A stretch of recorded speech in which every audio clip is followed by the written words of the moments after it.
وَإِذَا جَاءَكَ الَّذِينَ يُؤْمِنُونَ بِآيَاتِنَا فَقُلْ سَلَامٌ عَلَيْكُمْ كَتَبَ رَبُّكُمْ عَلَى نَفْسِهِ الرَّحْمَةَ۔ اور جب آپ کے پاس وہ لوگ آئیں جو ہماری آیتوں پر ایمان لاتے ہیں تو آپ کہیں تم پر سلام ہو، تمہارے رب نے محض اپنے کرم سے اپنے اوپر رحمت کو لازم کر لیا ہے۔ اَنَّهُ مَنْ عَمِلَ مِنْكُمْ سُوءًا بِجَهَالَةٍ ثُمَّ تَابَ مِنْ بَعْدِهِ وَأَصْلَحَ فَأَنَّهُ غَفُورٌ رَحِيمٌ۔ کہ تم میں سے جس کسی نے نا واقفیت کی وجہ سے کوئی برا کام کر لیا پھر اس کے بعد توبہ کر لی اور اصلاح کر لی تو بے شک اللہ بہت بخشنے والا، بے حد رحم فرمانے والا ہے۔ وَكَذَلِكَ نُفَصِّلُ الْآيَاتِ وَلِتَسْتَبِينَ سَبِيلُ الْمُجْرِمِينَ۔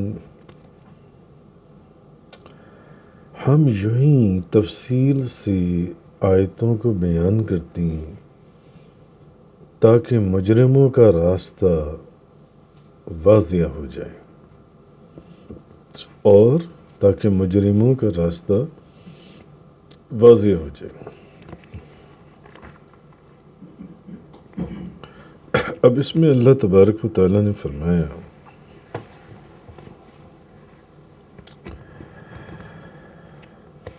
اب ذکر ہو رہا ہے ان لوگوں کا، وہ مقدس گروہ جن کے شب و روز، جن کا ہر لمحہ اللہ کی ذکر میں گزرتا ہے، جن کے رات اور دن ہر وقت ہر سانس اللہ کے ذکر میں صرف ہوتا ہے، ان کے دل نور، اللہ کی جو ایمان کا نور ہے اس سے منور ہیں۔ اب ان کی عزت افزائی کا ذکر ہو رہا ہے، ان کی عزت افزائی کا سامان کیا جا رہا ہے۔ یعنی کل کے بیان میں آپ نے پڑھا ہوگا کہ کچھ فقراء بھی بیٹھتے تھے، کچھ غریب اور مسکین صحابہ کرام بھی بیٹھتے تھے، تو کچھ لوگوں نے اعتراض کیا تھا عمراء نے کہ یہ کیوں بیٹھتے ہیں، اگر یہ نہ بیٹھیں تو ہم آ کر بیٹھیں۔ تو کیا ہوا کہ وہ پھٹے پرانے لباس میں ملبوس ہیں اور دال روٹی کے علاوہ اور کوئی چیز ان کو میسر ہی نہیں، مگر اللہ کے نزدیک ان کی شان ہی ہے۔ اب آگے ذکر ہو رہا ہے، وہ تو ایک ڈائریکشن تھی نا کہ انہوں نے کہا کہ بھئی یہ آپ کے پاس بیٹھتے ہیں تو اگر آپ ان کو اٹھا دیں تو پھر ہم بھی آپ کے پاس بیٹھیں گے یا رسول اللہ۔ تو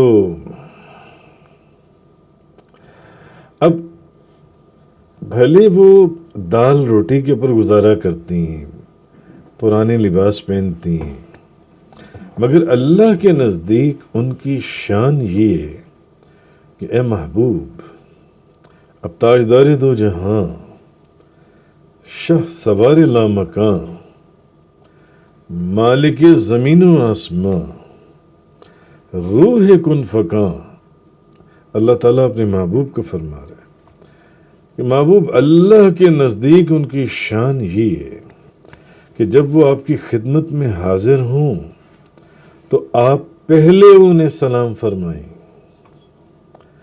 جب وہ آپ کی خدمت میں آئیں تو آپ پہلے انہیں سلام کریں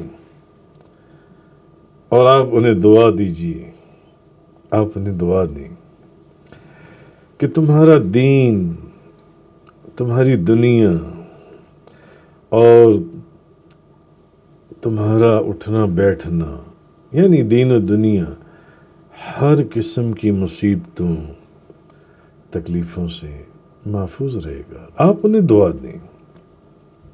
تو نبی پاک صلی اللہ علیہ وسلم آپ کا ارشاد ہے قرطبی شریف کے اندر ہے الحمدللہ الذی جعل فی امتی من امرنی ان ابدأہم بالسلام.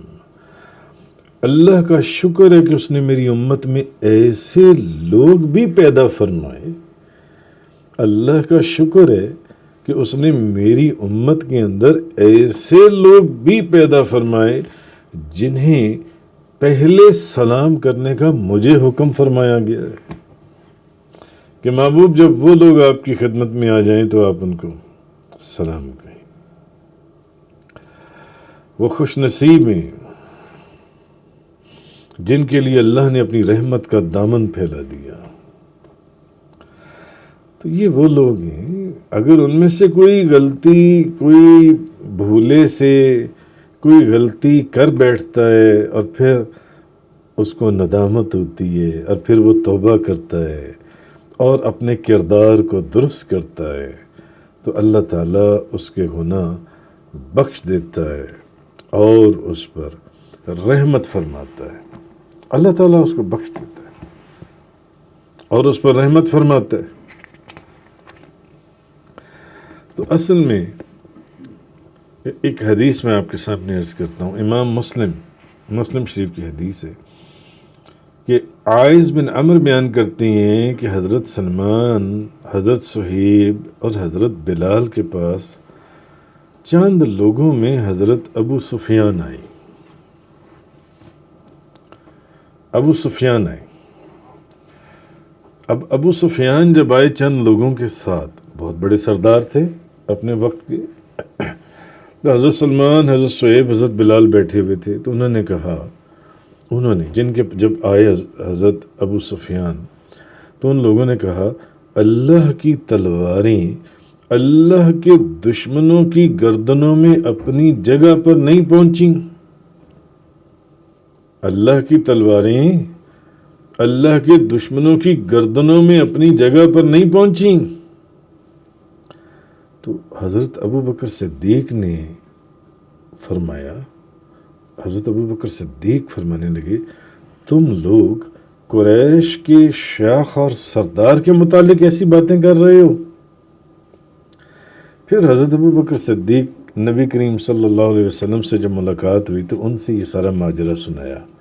حضرت ابو بکر صدیق نے نبی پاک صلی اللہ علیہ وسلم کے پاس جا کر یہ تو آپ نے فرمایا، نبی پاک صلی اللہ علیہ وسلم نے ابو بکر تم نے وہ جو فقراء غریب مسکین صحابہ کرام تھے جنہوں نے ابو سفیان کو دیکھ کر یہ کہا، انہوں نے کہا کہ اللہ کی تلواریں اللہ کے دشمنوں کی گردنوں میں اپنی جگہ نہیں پہنچی، اور تم نے آگے سے یہ کہہ دیا کہ تم لوگ قریش کے شیخ اور سردار کے متعلق ایسے باتیں کر رہے ہو.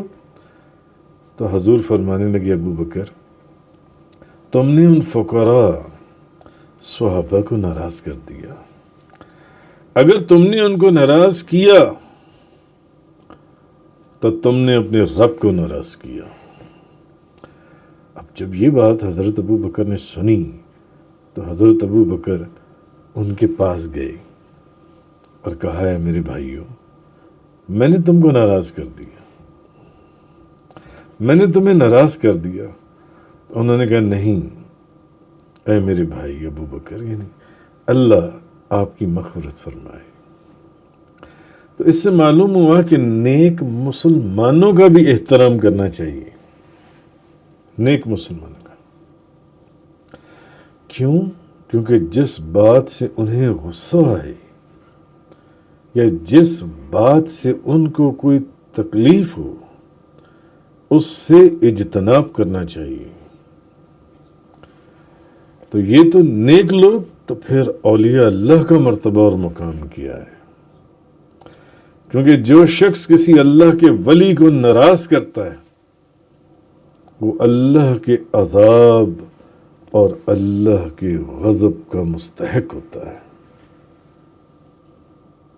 جو اللہ کے ولی کو ناراض کرتا ہے. قل انی نحیت ان اعبد الذین تدعون من دون اللہ، آپ کہیے بے شک مجھے ان کی عبادت کرنے سے منع کیا گیا ہے جن کی تم اللہ کے سوا پرستش کرتی ہو۔ قل لا اتبع اہواءکم، آپ کہیے کہ میں تمہاری خواہشات کی پیروی نہیں کرتا۔ قد ضللت اذا وما انا من المہتدین، اور اگر سپوز کہ میں نے ایسا کیا تو میں گمراہ ہو جاؤں گا اور ہدایت یافتہ لوگوں میں سے نہیں رہوں گا۔ اچھا، اب مشرکین جو ہیں وہ صرف اپنی خواہشوں کو، جو رسم و رواج تھے ان کو پورا کرتے تھے، اور اپنے باپ دادا کی جو تقلید تھی اس کی وجہ سے بتوں کو پوجتے تھے اور بتوں کی عبادت کرتے تھے۔ اب وہ بت کیا تھے؟ وہ صرف پتھروں کے ایک سٹیچوز تھے، اور کیا تھا؟ پتھر تھے جو انسانوں کا درجہ رکھ سکتے ہیں۔ وہ پتھر جون سے ہیں، انسان تو اشرف المخلوقات، اور یہ اتنے بے وقوف تھے کہ یہ ان کو خدا بنا کر بیٹھے ہوئے تھے۔ یہ ہمارے خدا ہیں، یہ ہماری شفاعت کریں گے، یہ ہمیں بخشوائیں گے۔ حالانکہ یہ وہی بت تھے جن کو انہوں نے اپنے ہاتھوں سے بنایا تھا، بھلے پتھروں کو تراش کر یا مٹی کو گوندھ کر اپنے ہاتھوں سے بنا کر خود ہی اس کو خدا بنا دیتے تھے اور اس کو سجدہ کرنا شروع کر دیتے تھے۔ جو خود اپنے آپ کو بنانے کے قابل نہیں ہے، جو تمہارے ہاتھوں کا محتاج ہے، تم اس کو سجدہ کر رہے ہو۔ تو اس سے پتہ یہ چلتا ہے کہ مشرکین کا بتوں کی عبادت کرنا یہ ہدایت کے خلاف ہے، ہدایت کے الٹ تھا، اور یہ فقط ان کی رسم و رواج کی خواہشات تھیں یا کھیل تماشے تھے۔ اس لیے محبوب آپ ان کو کہہ دیجئے کہ مجھے ان کی عبادت کرنے سے منع کیا گیا جن کی تم عبادت کرتے ہو، جن کی پرستش تم کرتے ہو اللہ کو چھوڑ کر۔ آپ ان کو فرما دیجئے کہ میں تمہاری خواہشوں کی پیروی نہیں کرتا، اور سپوز کہ اگر میں نے ایسا کیا تو میں گمراہ ہو جاؤں گا۔ اللہ پاک قرآن پاک کے اندر فرما رہا ہے۔ تو اس آیت میں تدعون من دون اللہ، کہ یہ دعا کا معنی، دعا کا معنی یعنی کوئی فائدہ حاصل کرنے کے لیے یا کسی تکلیف کو دور کرنے کے لیے ندا کرنا، دعا کرنا۔ اب لیکن مشرکین جن کا ذکر ہو رہا ہے، مشرک کیا کرتے تھے؟ وہ بطور عبادت وہ کہتے تھے کہ ان بتوں کو بھی دور سے ندا کرنا یہ بھی ایک عبادت ہے، ان کو بھی پکارنا یہ بھی ایک عبادت ہے۔ تو اس لیے یہاں اس جگہ پر دعا کا معنی عبادت ہے۔ تو ان کا بتوں کو پکارنا اصل میں ان بتوں کی عبادت کرنا تھا۔ تو حضرت نعمان بن بشیر بیان کرتے ہیں نبی پاک صلی اللہ علیہ وسلم نے فرمایا دعا کرنا ہی عبادت ہے، دعا کرنا ہی عبادت ہے۔ اور پھر آپ نے یہ آیت پڑھی کہ تمہارا رب فرماتا ہے کہ مجھ سے دعا کرو، میں تمہاری دعا قبول کروں گا۔ بے شک جو لوگ میری عبادت کرنے سے تکبر کرتے ہیں وہ ان قریب ذلت سے جہنم میں داخل ہوں گے۔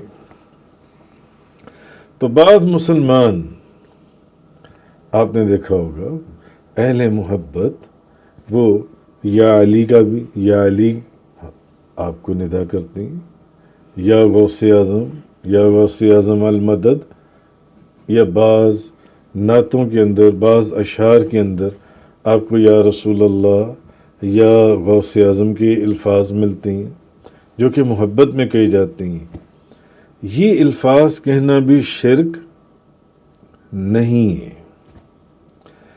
شرک اس وقت ہوگا جب پکارنے والے کا یہ عقیدہ ہو کہ میں حضرت غوث اعظم یا آپ صلی اللہ علیہ وسلم کو جو ندا سے پکار رہا ہوں، آپ خود سے تصرف کرنے والے ہیں، بذات خود تصرف کرنے والے ہیں، لیکن اگر پکارنے والے کا عقیدہ یہ ہے کہ آپ کو جو خدا نے علم عطا فرمایا، آپ کو جو خدا نے تصرف عطا فرمایا، آپ کو جو خدا نے کرامت اور بزرگی عطا فرمائی ہے، وہ حضرت غوث اعظم ہے یا نبی کریم صلی اللہ علیہ وسلم ہے، اور عبادت کی نیت سے نہیں۔ وہ تو بتوں کو پکارتے تھے عبادت کی نیت سے، اور ہم اگر حضرت غوث اعظم کو یا رسول اللہ کا نعرہ لگاتے ہیں تو ہم آپ کی عبادت کی نیت سے نہیں لگاتے، نہیں، عبادت صرف اسی وحدہ لا شریک کی ہے، اس کے علاوہ نہیں۔ تو اس وجہ سے مشرکوں کا جو ان سب پکارنا ہے وہ شرک ہے، اور مسلمانوں کا جو اولیاء اللہ کو پکارنا ہے یہ شرک نہیں ہے، کیونکہ وہ ان کی عبادت کرتے تھے معبود جان کر۔ مسلمان ان کی عبادت نہیں کرتے۔ مسلمانوں کا تو عقیدہ یہ ہے کہ اللہ کے سوا کوئی اور عبادت کے مستحق ہی نہیں ہے، وہی اکیلا مستحق عبادت ہے۔ قل انی علی بینۃ من ربی وکذبتم بہ، آپ کہیے بے شک میں اپنے رب کی طرف سے اس روشن دلیل پر ہوں جس کو تم نے جھٹلایا ہے۔ قل انی علی بینۃ من ربی وکذبتم بہ ما عندی ما تستعجلون بہ، جس چیز کو تم عجلت سے طلب کر رہی ہو وہ میرے پاس نہیں ہے۔ ان الحکم الا للہ، حکم صرف اللہ کا ہے۔ یقص الحق وهو خیر الفاصلین، وہ حق بیان فرماتا ہے اور وہ بہترین فیصلہ فرمانے والا ہے، بہترین فیصلہ فرمانے والا۔ آگے فرمایا قل لو ان عندی ما تستعجلون به لقضی الامر بینی وبینکم واللہ اعلم بالظالمین،